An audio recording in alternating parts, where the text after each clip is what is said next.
Nous vous saluons dans l'amour de notre Seigneur Jésus-Christ. Nous sommes dans la compréhension des songes. Nous disions, bien-aimés, que l'interprétation des songes, c'est toute une faculté, c'est toute une science ou alors tout un art. Voilà pourquoi le domaine de l'interprétation ne doit pas être pris à la légère. Et il y a certaines préalables, comme j'aime toujours le dire, que l'interprète des songes doit connaître.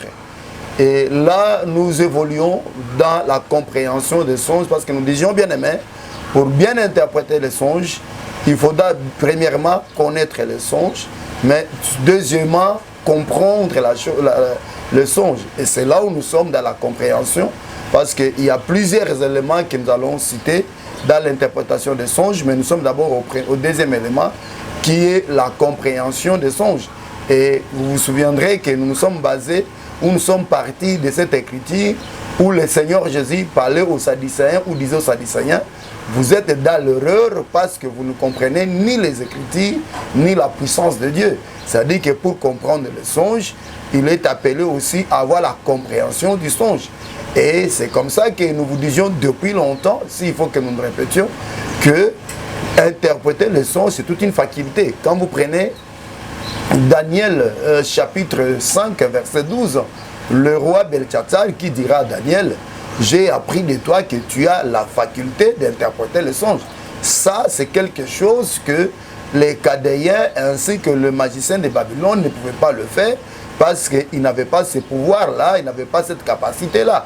Et même le pharaon dira aussi à Joseph, s'il faut toujours se répéter, il dira à Joseph que j'ai appris de toi que tu as la capacité d'interpréter les songes une fois que tu les as ou tu l'as écouté. Et c'est pour dire, bien aimé, le domaine de l'interprétation, c'est toute une faculté, c'est toute une science, c'est tout un art que l'homme de Dieu est appelé à comprendre. Et parmi, parce qu'aujourd'hui nous continuons la compréhension, pour comprendre, bien aimé, les songes, il y a certaines choses que le ministre doit connaître ou savoir ou doit maîtriser. Et la première des choses, c'est-à-dire je le prends en pêle-mêle, la première des choses, c'est d'abord, bien aimé, ce que nous appelons avoir l'esprit de sagesse et de révélation. Je voulais commencer par l'illumination, mais je crois que je vais y retourner. Je prends, bien aimé, Ephésiens chapitre 1er, je prends le verset 17. Là, c'est le frère Paul qui est en train de parler aux Éphésiens. Il dit ceci, si je commence au verset 16, « Je ne cesse de rendre grâce pour vous, faisant mention de vous dans mes prières, afin que le Dieu de notre Seigneur Jésus-Christ, le Père de gloire, vous donne un esprit de sagesse et de révélation dans sa connaissance. » Vous voyez, le frère Paul ici dit aux Éphésiens que parmi les requêtes qu'il adresse à Dieu pour les Éphésiens, il y a celle-là où il demande à Dieu que Dieu puisse accorder aux Éphésiens, ou alors à toute l'Église d'abord, l'esprit de sagesse et de révélation dans sa connaissance. C'est-à-dire connaître les Écritures, c'est quelque chose, c'est un fait, mais avoir la révélation et la sagesse dans la connaissance, là c'est un autre fait. C'est là où je vous disais que pour interpréter le songe, premièrement, nous sommes en train de modeler notre langage, excusez-nous, nous sommes en train d'actualiser notre langage, de baisser notre langage, afin que même un nouveau venu qui nous suit à la télé puisse comprendre ce que nous sommes en train de dire. Nous disons bien aimé, pour interpréter le songe, premièrement, il faut connaître les songes. On ne va pas y retourner. Mais une fois qu'on connaît les songes, maintenant, pour comprendre ce qu'on connaît, il faudra que on ait l'esprit de sagesse ainsi que l'esprit de révélation. C'est d'abord quoi, bien aimé, la révélation, et c'est quoi aussi la sagesse. Vous comprendrez que la révélation, c'est l'explication de ce qui est caché. C'est-à-dire que est appelé révélation, c'est-à-dire que le dévoilement, c'est-à-dire la révélation, c'est le dévoilement, ou c'est l'explication, ou c'est l'éclaircissement, ou l'éclairage de ce qui est caché. Souvenez-vous que nous avons toujours dit que la Bible, c'est un livre énigmatique. Et si je peux emprunter le premier mot que j'utilisais au début de cette émission, quand j'avais commencé les émissions à la télé, je disais que la Bible, c'est un livre codé. Et dans la Bible, il y a des écritures codées ainsi que des écritures non codées. Et à ce qui concerne les écritures codées, il faudra, bien aimé, que le Seigneur nous fasse grâce d'avoir l'esprit des révélations ou l'esprit de dévoilement, l'esprit d'éclaircissement, l'esprit d'éclairage ou d'illumination pour que ce qui est codé soit décodé et qu'on en saisisse l'essence. Donc ici, vous voyez, le frère Paul dit que je ne cesse de rendre grâce pour vous, faisant mention de vous dans mes prières, afin que le Dieu de notre Seigneur Jésus-Christ, le Père de gloire, vous donne un esprit de sagesse et de révélation. Nous voyons que, premièrement, la révélation, c'est l'illumination, c'est l'éclairage, c'est la lumière. Mais la sagesse, c'est quoi? Mais la sagesse, c'est aussi l'interprétation. La sagesse, c'est ça la grâce. Mais la sagesse, c'est ça aussi la lumière. Donc, vous voyez que l'esprit de révélation ainsi que de sagesse, c'est l'esprit de lumière. C'est-à-dire que Paul demandait à Dieu que l'Éternel accorde à l'Église ou accorde à ses interlocuteurs qui étaient les Éphésiens, bien aimé, la lumière sur les Écritures. Donc, il sera difficile de comprendre ce qu'on a lu. Connaître un songe, c'est autre chose, mais le comprendre, c'est autre chose. Bien aimé, il sera difficile. Je vais m'expliquer parce que parfois, mon langage peut paraître ambigu sur certaines personnes.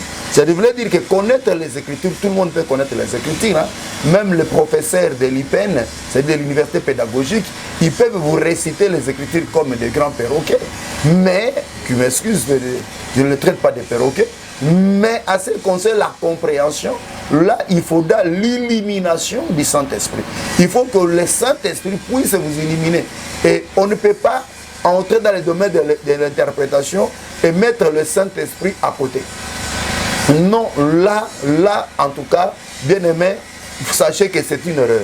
Quand vous prenez Proverbe 21, verset 21, je vais expliquer cette écriture, verset premier, je vais expliquer cette écriture par rapport à la chambre où je vais entrer, parce que n'oubliez pas que la Bible, c'est un livre aussi qui a plusieurs chambres, où la révélation, c'est un monde de plusieurs chambres. Ici, on dit, le cœur du roi est un courant d'eau dans la main de l'Éternel. Il l'incline partout où il va. C'est vrai, le roi dont on parle ici, bien aimé, c'est le Seigneur Jésus-Christ. Et son cœur, c'est ça, la parole. Et l'Éternel incline la parole. Et on dit, le cœur du roi est un courant d'eau dans la main de l'Éternel. Il l'incline partout où il va. Donc la parole est entre le main de l'Éternel, ou est dans la main de l'Éternel. La main de l'Éternel, c'est ça même le ministère. Et l'Éternel l'incline là où il va. Mais moi, je prends cet écrit dans une autre chambre. Je dis ici que le ministre aussi, c'est un roi. Et comme le roi, c'est l'Éternel qui incline le ministère dans l'interprétation des Écritures. C'est l'Éternel qui le conduit, bien aimé, dans l'interprétation des Écritures. Supportez un peu mon interprétation pour dire que quand vous voulez interpréter les Écritures, vous ne pouvez pas vous engager dans ce domaine-là en mettant le Saint-Esprit à côté. Parce qu'en réalité, cette capacité d'interpréter, comme le dit aussi le frère Paul, ne vient pas de nous, mais ça vient de l'Éternel lui-même. C'est comme ça que quand vous prenez Jean chapitre 16, verset 12, le Seigneur Jésus est en train de dire que j'ai d'autres choses à vous annoncer, mais vous ne pouvez pas les porter maintenant. Les porter maintenant. Oui, c'est ça. Jean 16, verset 12. On va lire ça au verset 12. Il dit quoi? Je lis au nom du Seigneur Jésus. Il dit, oh, j'étais dans Jean 12. Jean 16, verset 12. Le Seigneur dit, j'ai encore beaucoup de choses à vous dire, mais vous ne pouvez pas les porter maintenant. Vous voyez?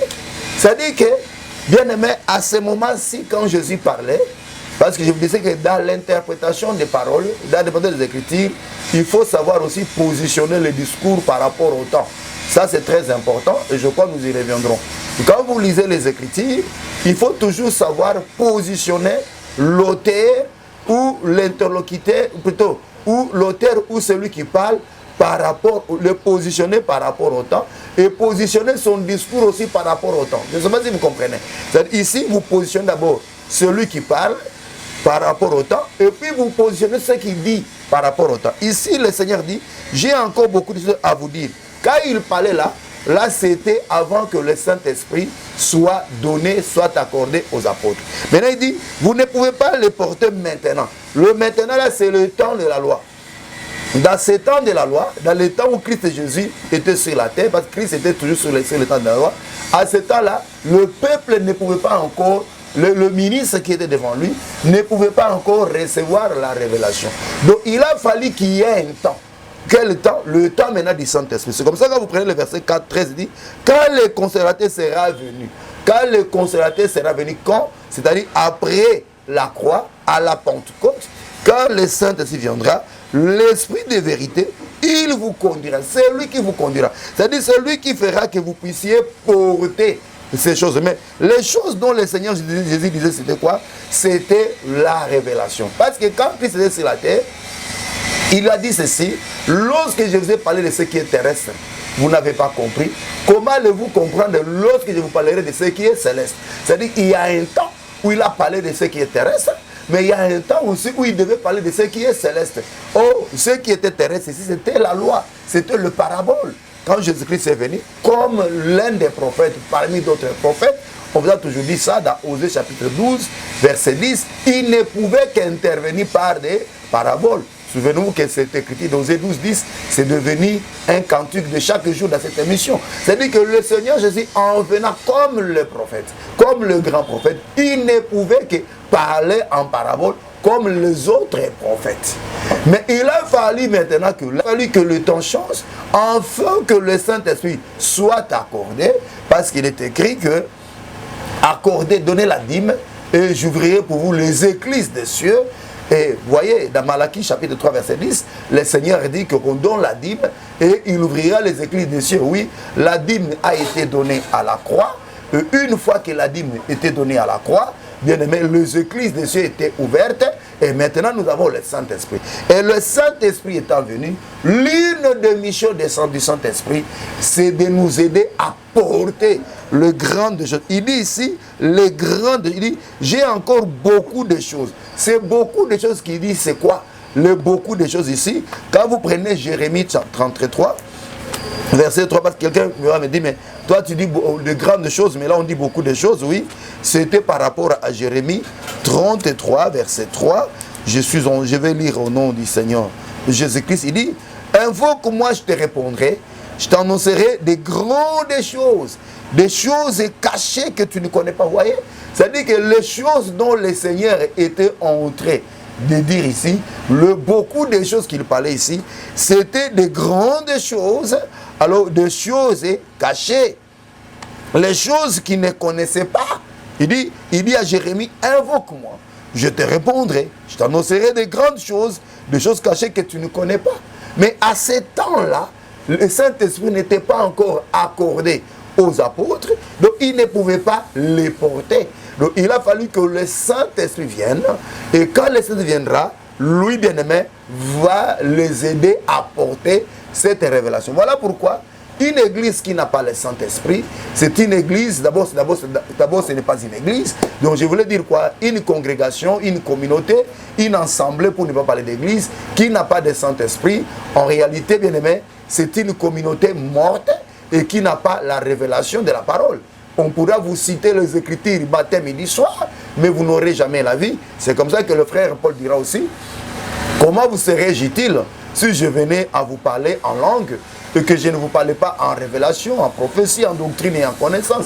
Mais pour parler en révélation, en prophétie, en doctrine et en connaissance, bien aimé, il faudra que le Saint-Esprit soit là, parce que c'est lui qui nous aide à porter ces choses. Vous voyez? Voilà pourquoi, bien aimé, le frère Paul aussi, en parlant, le temps que je vérifie mon chrono, parce que j'ai beaucoup de choses à dire aujourd'hui, et il faudra que je sache les positionner par rapport au temps. Et c'est comme ça que vous verrez ici, bien aimé, le frère Paul, parlant aux Éphésiens, dira que je prie le Seigneur qui vous accorde l'esprit de sagesse et de la révélation. Je ne dis pas qu'ils n'avaient pas le Saint-Esprit. Ils avaient le Saint-Esprit, mais seulement que le Saint-Esprit, bien-aimé, puisse les donner, bien-aimé, la lumière sur les Écritures. C'est comme ça, bien-aimé, que, bien-aimé, il faudra qu'à tout moment, celui qui interprète le songe puisse, bien-aimé, entrer toujours en communication avec le Saint-Esprit. Et le frère Paul, d'ailleurs, dans 2 Corinthiens chapitre 13, verset 13, le livre, cet épître que je considère toujours comme le testament de Paul aux Corinthiens, la dernière phrase, il leur dira que la communication du Saint-Esprit, que la communication du Saint-Esprit soit avec vous. Donc il n'y a pas d'interprète sans la communication du Saint-Esprit. Je crois que nous retournerons dans Jean chapitre 16, verset 13. Alors, ça c'était la première des choses. Donc, si vous voulez bien aimer, comprendre les Écritures, il faudra d'abord, au préalable, collaborer, communiquer avec l'esprit de sagesse et d'interprétation. Que le Seigneur vous fasse grâce de cet esprit de sagesse et de révélation. C'est cet esprit-là qui fera de vous, bien-aimé, le vrai interprète. C'est comme ça que le frère et même Jean aussi, je ne pouvais pas donner, peut-être je ne voulais pas donner cette écriture, mais on va quand même la répéter parce qu'on la donne souvent. Dans 1 Jean chapitre 2, verset 20, le frère Jean nous dira que pour vous, vous avez l'onction. Et l'onction vous enseigne sur chaque chose. Nous prenons le verset 27 et dit, pour vous, l'onction que vous avez reçue de lui demeure en vous. Et vous n'avez pas besoin qu'on vous enseigne. Mais comme son onction vous enseigne toutes choses. Vous voyez, c'est l'onction qui enseigne toutes choses. Donc vous voyez que le frère Jean ne ferait que répéter ce que Paul a dit aux Éphésiens. C'est l'onction. Quand le frère Paul disait que l'esprit, je prie que l'Éternel vous accorde l'esprit de sagesse et de révélation. En d'autres termes, on peut aussi dire qu'il disait que l'onction de Dieu sur vous puisse vous enseigner chaque chose, puisse, bien aimé, vous enseigner toute chaque chose ou vous révéler chaque chose. Et on dit, et qu'elle est véritable et qu'elle n'est point mensonge, demeurera lui selon les enseignements qu'il vous a donnés. Puis si on monte au verset 20, on dit que pour vous, l'onction pour vous, vous avez reçu l'onction de la part de celui qui est saint, et vous avez tous de la connaissance. Vous voyez, c'est l'onction qui communique la connaissance. C'est comme ça qu'il disait que je prie que le Seigneur vous donne l'esprit de sagesse et de révélation dans sa connaissance. Dans sa connaissance. C'est-à-dire c'est l'onction, c'est cet esprit qui donne la connaissance. Mais il n'y a pas la connaissance sans l'illumination, sans la révélation, bien aimé, des Écritures qu'on connaît. Voilà pourquoi c'est ce qui nous amènera directement au deuxième point que je voulais donner aujourd'hui sur l'illumination. Parce qu'on a déjà parlé de l'illumination. C'est ce qui va nous conduire à l'illumination. Et là, nous allons dans Luc 24, verset 45, que vous connaissez. On nous dit quoi? Le Seigneur leur ouvrit l'esprit. Pourquoi il leur ouvrit l'esprit? Luc chapitre 4, bien que ça aussi c'est devenu un cantique dans cette émission, mais c'est très important aussi. Luc 24, verset 45, on nous dit quoi? On dit, et alors il leur ouvrit l'esprit afin qu'ils comprissent les Écritures. Il y a le pourquoi de l'ouverture de l'esprit. On dit, il leur ouvrit l'esprit afin que, le pourquoi, la raison des choses. Vous voyez, ici il y a la raison des choses de l'ouverture de l'esprit. Il ne les a pas ouvert l'esprit pour qu'ils voient les petits sorciers et le serpent qui sont sous les tables. Ce n'est pas aussi mauvais, parce que beaucoup croient que l'ouverture de l'esprit, c'est seulement pour voir, bien aimé, le petit crapaud qui est derrière la maison. Mais ici on dit, il leur ouvrit l'esprit. Je ne refuse pas aussi les dons spirituels, ne me donnez pas une connotation qui n'est pas la mienne. Mais on dit ici, parce que moi-même je crois aux dons spirituels, mais on dit, alors il leur ouvrit l'esprit, afin qu'ils comprissent les Écritures. Afin que, la raison des choses qu'ils comprissent les Écritures. Vous voyez, c'est-à-dire que les Écritures, ils les connaissaient. Pendant 3 ans, ils étaient avec lui, ils ne faisaient que répéter les Écritures, parce qu'ils parlaient en parabole. Attention. Là, ça exigeait l'ouverture d'esprit. Oh, si vous prenez cette écriture, vous retournez là où nous sommes, dans Éphésiens chapitre 1, vous verrez que c'est la même chose que le frère Paul est en train de dire. Éphésiens 1, toujours la raison des choses, je vous disais que quand vous lisez les Écritures, vous devez toujours chercher à connaître la raison des choses. Quand vous prenez le verset 16 à 17, il dit: je n'essaie de rendre grâce pour vous, faisant mention de vous dans mes prières, afin que le Dieu de notre Seigneur Jésus-Christ, le Père de gloire, vous donne un esprit de sagesse et de révélation dans sa connaissance. Écoutez maintenant le verset 18. Et qu'il illumine les yeux de votre cœur pour que vous sachiez. Qu'il illumine les yeux de votre cœur pour que vous sachiez. Vous voyez, là, il les a ouverts l'esprit afin qu'ils comprissent. Et là, il illumine les yeux. Il demande qu'il les illumine les yeux pour qu'ils sachent. Vous voyez, là, dans le verbe savoir, il y a le savoir ou la connaissance. Et ici, dans le verbe comprendre, il y a la compréhension. C'est-à-dire que la connaissance, le savoir et la compréhension, bien aimé, les deux marchent avec l'illumination.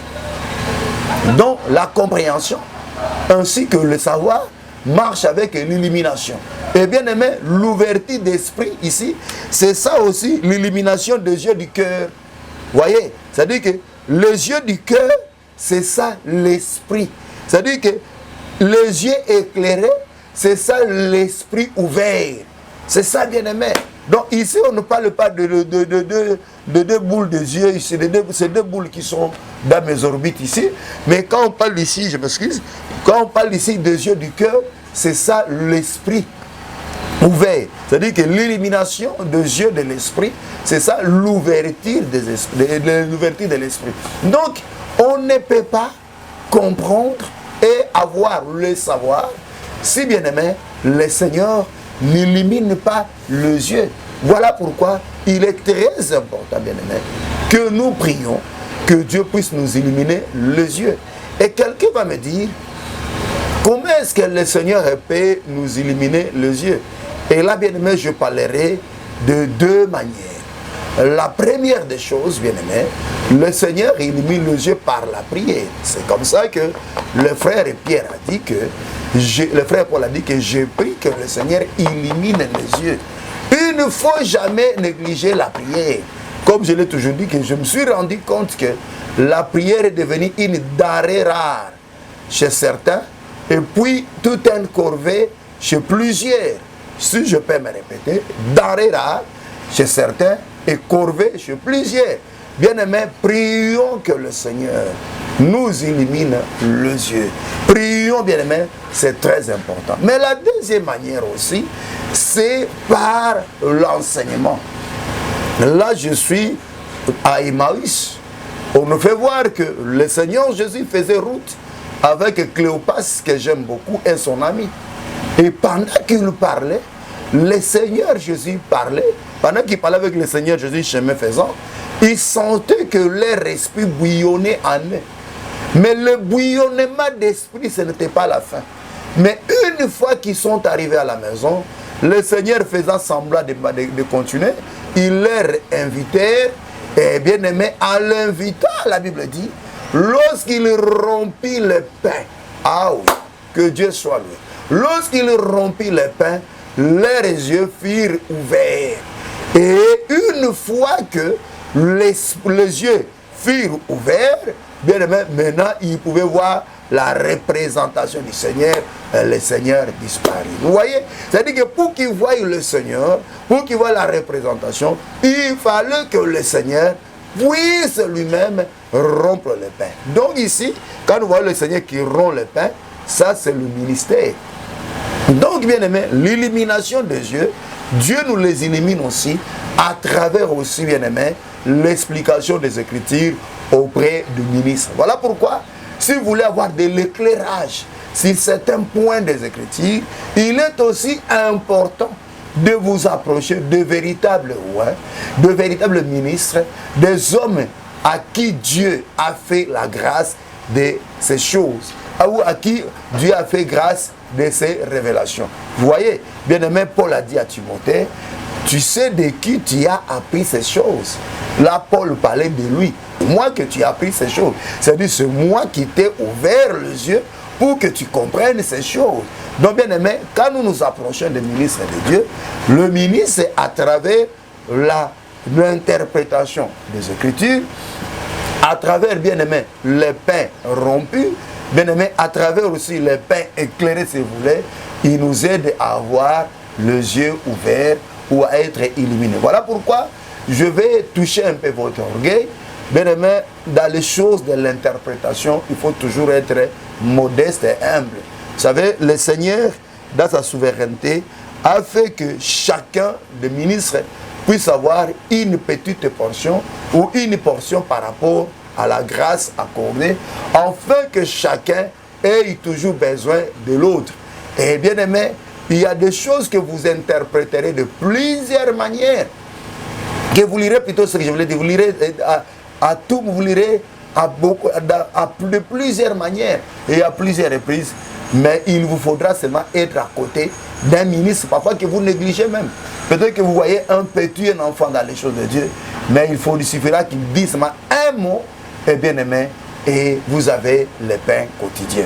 Que le Seigneur de gloire vous bénisse. Vous voyez, donc j'étais en train de vous parler ici sur l'illumination de Dieu. C'est tellement important que le Seigneur nous fasse grâce. Donc, premièrement, avoir l'esprit de sagesse et de révélation.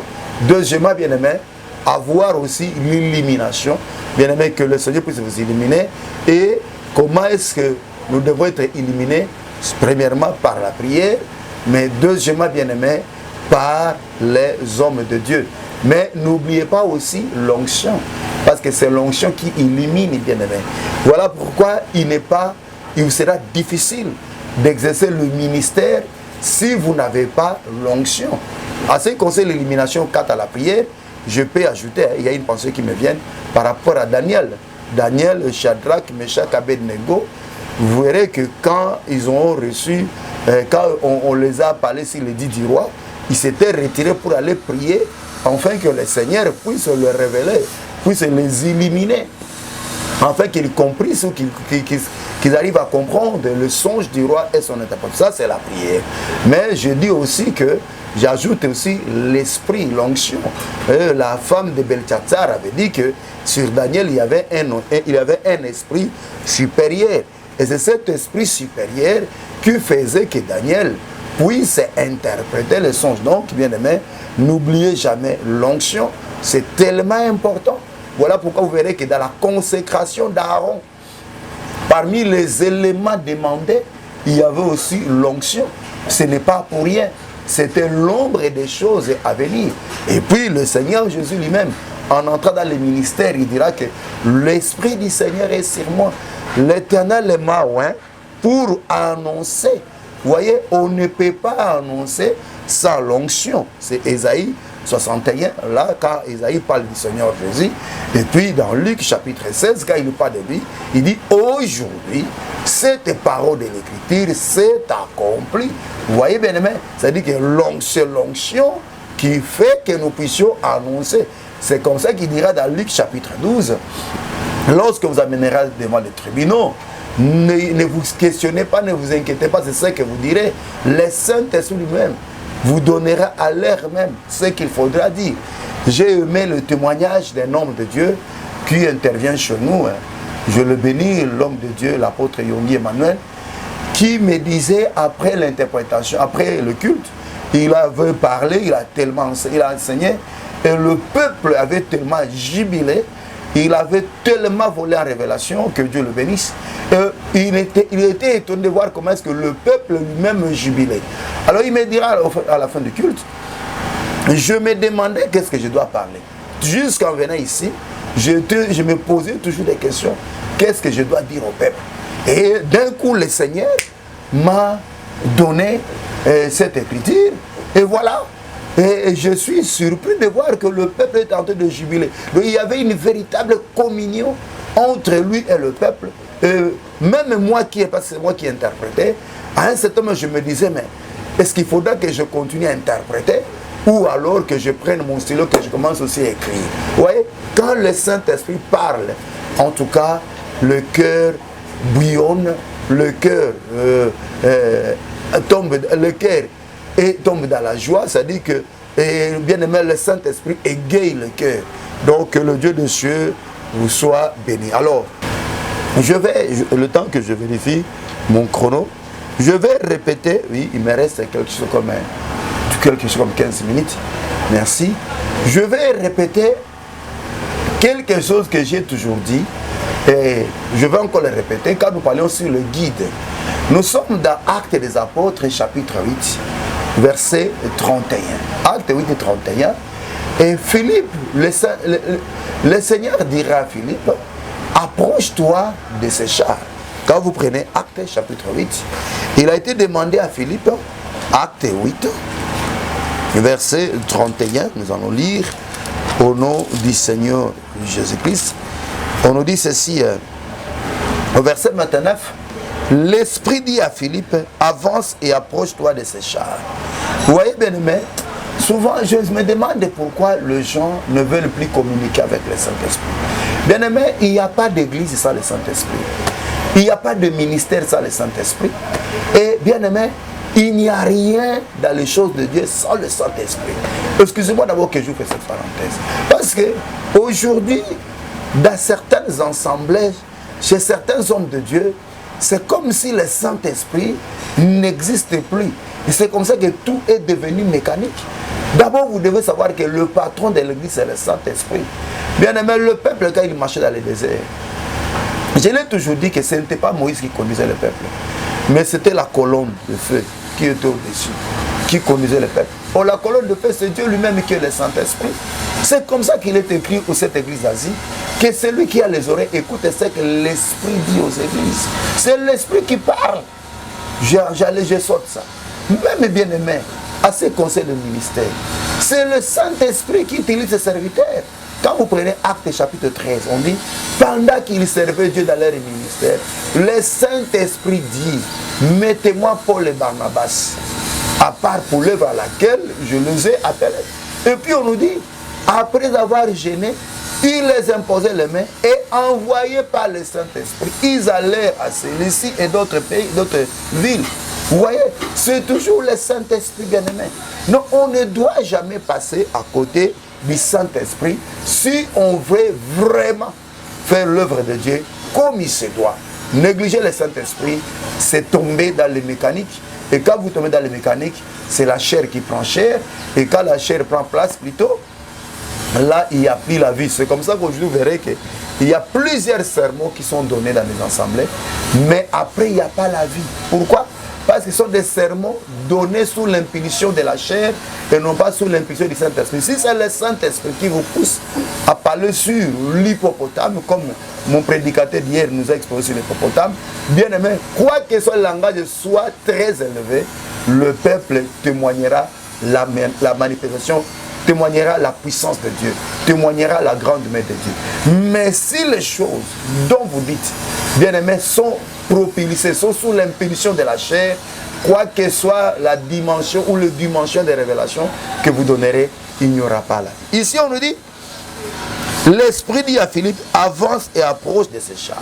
Maintenant au verset 31, écoutez ce que l'Énike va répondre. Ici on dit d'abord, Philippe a couru et entendu l'Éthiopien qui lisait le prophète d'Ésaïe et lui dit, comprends-tu ce que tu lis? Ça c'est le verset 30. Et il répondit, l'Énike lui répondit, comment pourrais-je si quelqu'un ne me guide? Vous voyez? Donc la compréhension des songes demande aussi qu'il y ait un guide. Oui, pour comprendre les songes, il faut que le guide aussi soit là. Et le premier guide que je vais vous parler ici, c'est d'abord le Saint-Esprit. Vous voyez qu'aujourd'hui, je suis en train de tourner plus sur le Saint-Esprit. L'onction est très importante, bien-aimé. Il ne faut pas jamais négliger l'onction. Bien-aimé, il n'y a pas de ministère sans l'onction. Oui, bien-aimé, c'est l'onction qui donnait au roi la capacité d'exercer l'œuvre royale. C'est l'onction qui donnait aux sacrificateurs la capacité de faire les sacerdoces, ainsi qu'aux prophètes d'exercer leur ministère.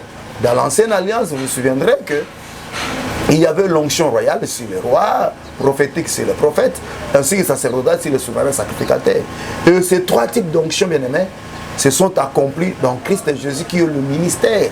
Donc pour dire qu'aujourd'hui, on ne peut pas exercer le ministère sans l'onction. C'est comme ça qu'aujourd'hui, la vie de beaucoup, la vie de plusieurs dans les assemblées, n'est pas bénie.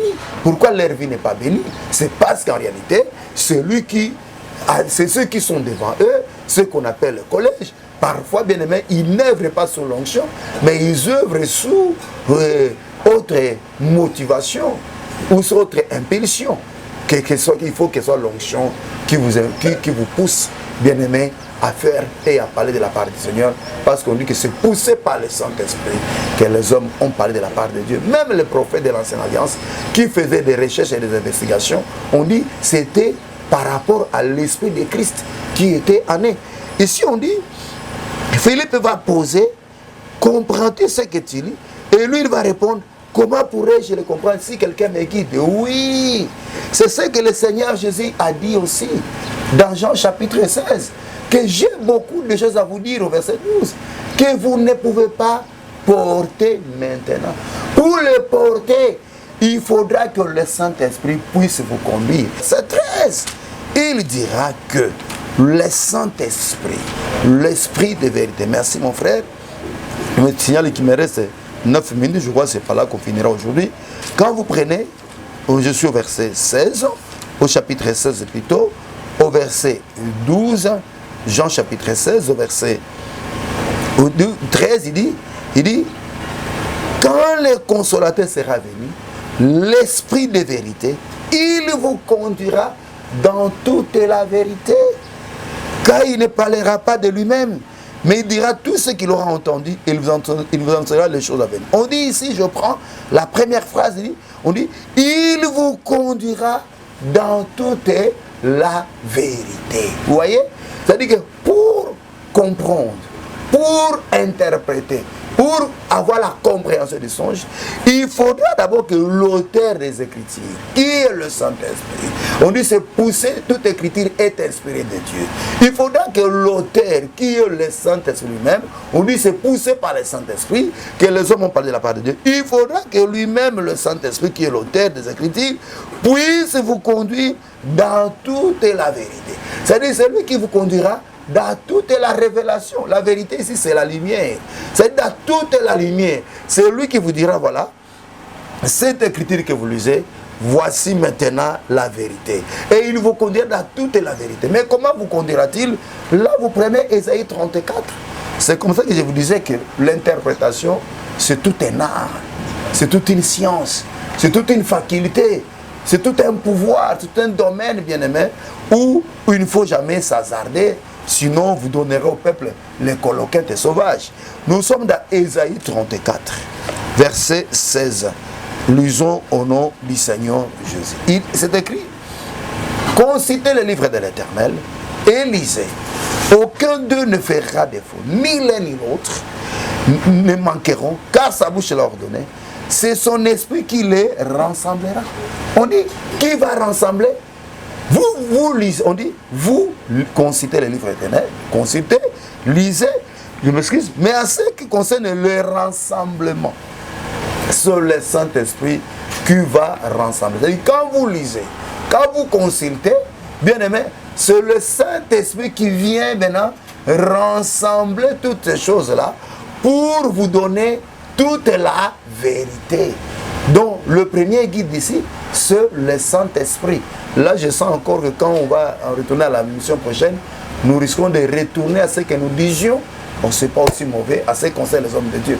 Mais vous voyez, c'est ce qui faisait que les Juifs qui sondaient les Écritures, les scribes, ne pouvaient pas, bien aimer, excusez-moi que je vérifie mon chrono, ne pouvaient pas comprendre les Écritures. Quand vous prenez Jean 5, 39, le Seigneur qui dit aux frères ici, il dit plutôt aux scribes ici, il dit, vous sondez les Écritures parce que vous croyez recevoir en elles la vie, mais ce sont elles qui parlent de moi. Jean chapitre 5, verset 39, il dit, vous sondez les Écritures parce que vous pensez avoir en elles la vie, vous pensez avoir en elles la vie éternelle. Ce sont elles qui rendent témoignage de moi. Mais comment est-ce que eux qui sondaient les Écritures n'avaient pas, bien aimé, reçu le témoignage des Écritures? Pourquoi? Pourquoi n'avaient-ils pas reçu le témoignage des Écritures? Oui, pourquoi?